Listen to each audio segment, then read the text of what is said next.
The desert wind howled through the jagged ruins. Dr. Elias Monroe stood at the edge of the excavation site, his boots sinking slightly into the fine sun-baked sand.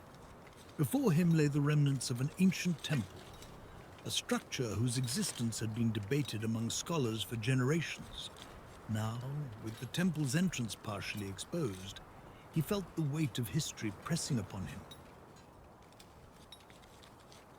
One of the excavation team, Ana Velasquez, a brilliant linguist, traced her gloved fingers over an engraved stone slab.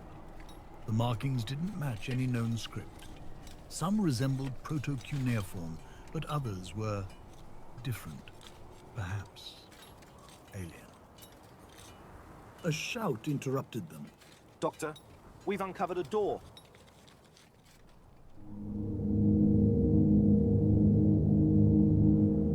Beneath layers of sediment, a massive archway stood intact, its frame adorned with the same enigmatic symbols found on the slab. The carvings, despite their age, radiated an otherworldly elegance. Monroe ran his fingers over the surface. It was unnaturally smooth, polished by forces beyond mere weathering. There's something unusual about these engravings. Anna explained. They're not just decorative. It's a pattern, a sequence, a formula. A formula for what? Monroe asked. I think this is more than just an entrance. It's a mechanism. A pulse of unease settled over Monroe as he stared at the archway. They had uncovered something far older than they could have imagined, and perhaps something far more dangerous.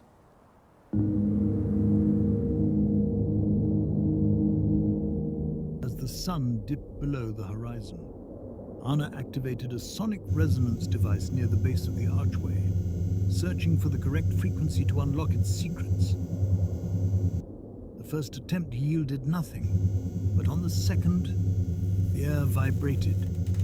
The symbols flared to life, golden light coursing through them like veins of liquid fire. The ground trembled beneath their feet.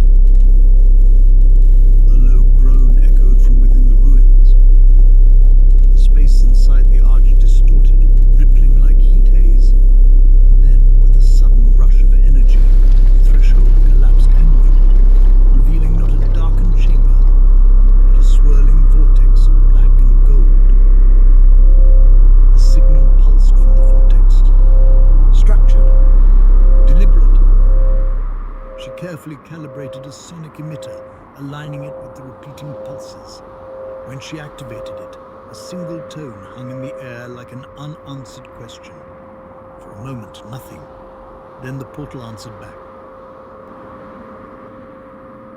The portal didn't just emit sound, it carried intent. From the swirling abyss, figures emerged, humanoid but shifting, flickering between dimensions. Something's coming through. The figures turned in unison. A resonance filled the air.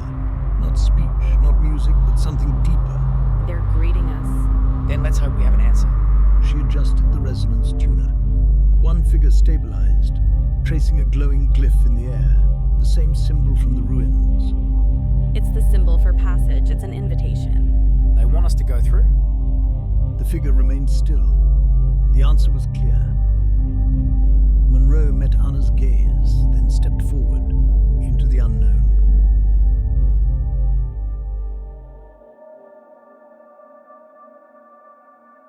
He stood in an immense hall, its walls shifting between solid and liquid, glowing patterns pulsing in time with his heartbeat.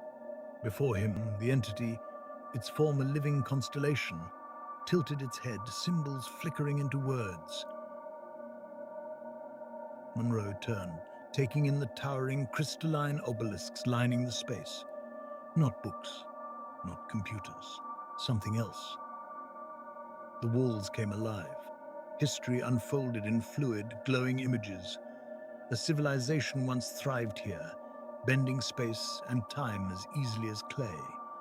Their knowledge limitless, until they reached too far. They sought wisdom beyond their reality, but what they found was not a teacher, it was hunger. The entity spoke. We called it the unraveling.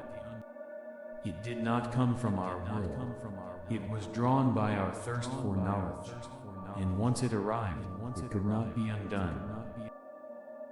Monroe watched their final moments.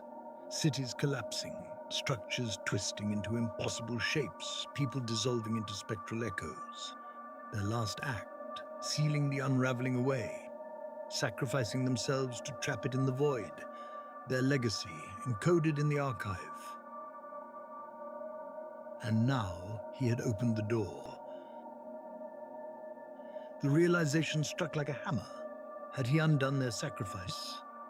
It is not yet free, but the seal is weakened. Your world will feel its influence. Will you flee, or will you stand?